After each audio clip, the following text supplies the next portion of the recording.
নমস্কাৰ, আপোনালোক সকলোকে পুনৰবাৰ স্বাগতম জনাইছোঁ।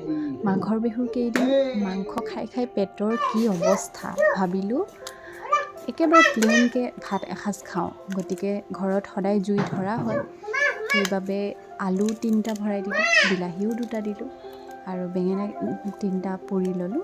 এনেদৰে পিটিকা বনালোঁ। দাইল, ভাত আৰু এনেকুৱা এখন পিটিকা হ'লে মাংসৰ অৱশ্যে প্ৰয়োজন নাই।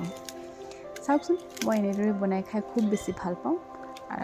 ঘৰততো জুই আছে, কিন্তু মই যেতিয়া ৰুমত থাকোঁ, ৰুমত থাকিলে মই গেছত পুৰি হ'লেও এনেকুৱাকৈ পিটিকা বনাই খাওঁ।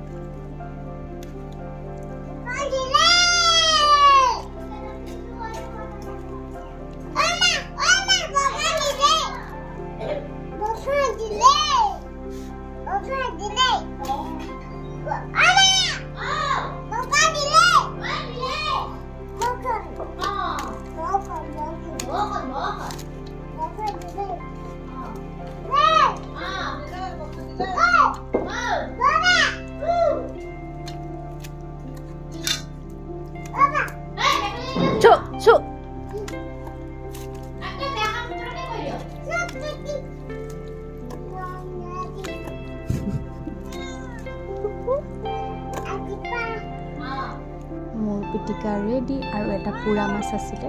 ৱাও, আজিলৈ ইমান। Bye bye.